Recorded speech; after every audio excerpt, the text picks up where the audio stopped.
Praise the Lord. प्रभूची स्तुती असो. तुम्हा सर्वांना हॅपी ईस्टर. कारण आपण अजूनही ईस्टर काळात आहोत, सीझनमध्ये आहोत. आणि हा व्हिडिओ मी तुम्हाला हार्ट टू हार्ट शेअर करणार आहे. मला जे वाटतंय ते मी तुम्हाला सांगणार आहे. तर असं झालं आहे की मला असं वाटतं की खूप लोकांची मानसिक स्थिती बिलकुल ठीक नाही आहे आणि याचे बरेच कारण असू शकतात. आणि वन ऑफ द रिझन्स असेल की आपल्याला खूप एकटेपणा वाटतोय कारण कुणाशी कनेक्ट होत नाही आहे. आणि तुम्ही जिथे जातायत ना, जिथे तुम्ही प्रेम शोधताय, जिथे तुम्ही काहीही शोधतायत, तिथे तुम्हाला जे हवंय ते मिळतच नाही आहे. तर प्रभू येशू आज आपल्याला काय म्हणतायत आणि वचनद्वारे आपण काय शिकू शकतो ते पाहूया. तर जेव्हा आपण योहान शुभवर्तमानात अध्याय 4 मध्ये वाचतो, तर येशू आणि शोमरोनी स्त्री, मी बऱ्याच वेळा याचे व्हिडिओज बनवले आहे, पण आजही मला पवित्र आत्म्याने हेच प्रेरित केलं आहे, इन्स्पायर केलं आहे ह्या पॅसेजवर आपल्याला मनन करायला. तर या पॅसेजमध्ये आपण बघतो ती शोमरोनी स्त्री होती. ती पण कुठेतरी आपल्यासारखीच कुठेतरी प्रेमाच्या शोधात होती.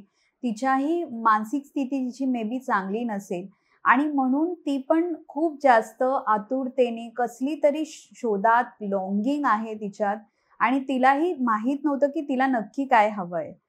तर आपण पाहतो की कसं येशू आणि तिच्यामध्ये जेव्हा बोलणं होतं त्यावेळेस येशू तिला तिच्या पर्सनल लाईफबद्दल भरपूर काही सांगतात. तिला सांगतात की तुझे 5 नवरे होऊन गेले आणि आता तू ज्याच्यासोबत आहे तो तुझा नवरा नाही. हे ऐकून तिला हे तर समजतं की येशू तर संदिष्ट आहेत आणि देवाचे संदिष्ट आहेत.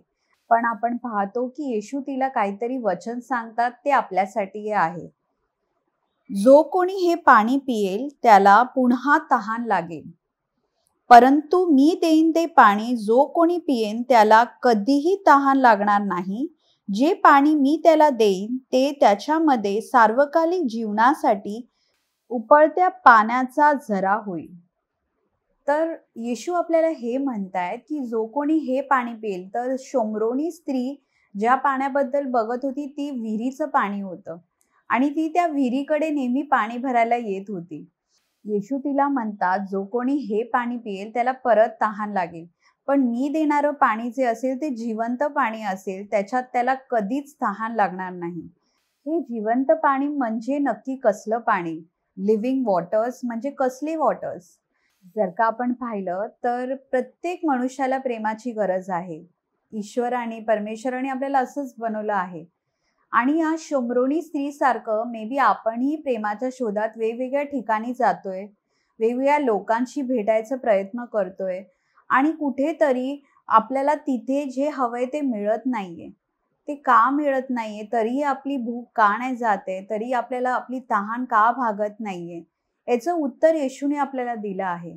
मे बी आपण कसल्या तरी व्यसनामध्ये लागून गेलो आहोत, ॲडिक्शनमध्ये आहोत आणि त्याच्यातून निघायचा कितीही प्रयत्न केला ना, तरी तुम्हाला असं वाटतं आता काहीच शक्य नाही, आपण निघूच शकणार नाही. तर येशू आपल्याला हे म्हणतायत की तुम्ही तिकडे गेला ना, तर तुमची तहान भागणार नाही. तुम्ही परत तुम्हाला या विहिरीकडे यावं लागेल. या पाण्या म्हणजे हे जी तुमची भूक आहे किंवा आपली जी भूक आहे किंवा तहान आहे, ती इटर्नल लाईफ, सार्वकालिक जीवनाची आहे. आणि ती परमेश्वराने जी आपल्याला ओढ दिली आहे ती त्यांची ओढ दिली आहे. तर जोपर्यंत आपण युक्रिस्टची भाकर खात नाही, जोपर्यंत आपण येशूला ग्रहण करत नाही, येशूसोबत संबंध ठेवत नाही किंवा येशूला मन मोकळ्यापणाने जे आहे, काय चाललं आहे ते सांगत नाही, आपली तहान भागणार नाही.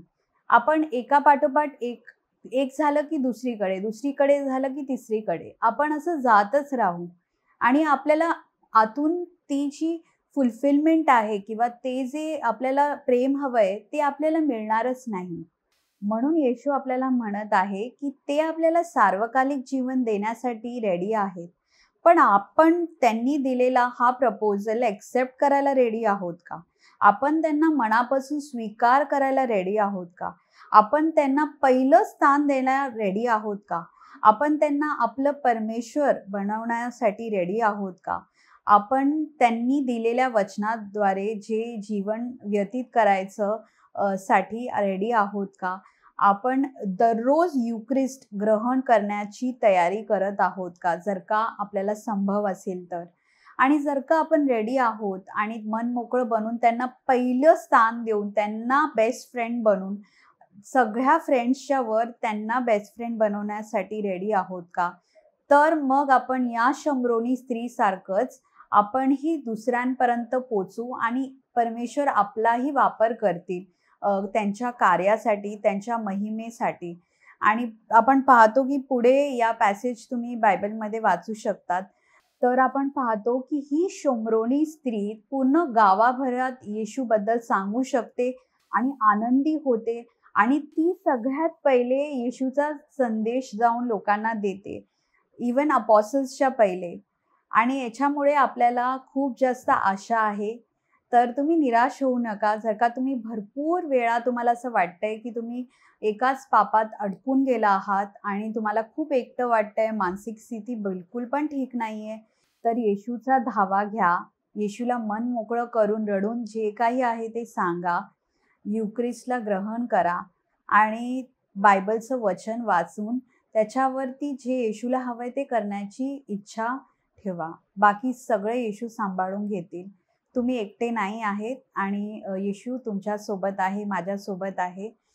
आणि डिवाइन मर्सी संडेचा हाच मेसेज आहे की येशूची दया अनंत काळाएवढी आहे. ती खूप जास्त आहे, ती इन्फिनिट आहे, ती न संपणारी आहे. आणि या दयेला आपल्याला घेण्यासाठी काहीही परिश्रम करायची गरज नाहीये, विश्वास करायची गरज आहे की येशूनी माझ्यावर दया केली आहे, मला क्षमा केलं आहे, माझ्या पापातून मुक्त केलं आहे आणि म्हणून मी माझं जीवनामध्ये त्यांना हवंय त्या इच्छेने चालण्याचा प्रयत्न करेल. एवढंच केलं तर बाकी येशू सगळं सांभाळून घेतील. Thank you. God bless you. Bye bye.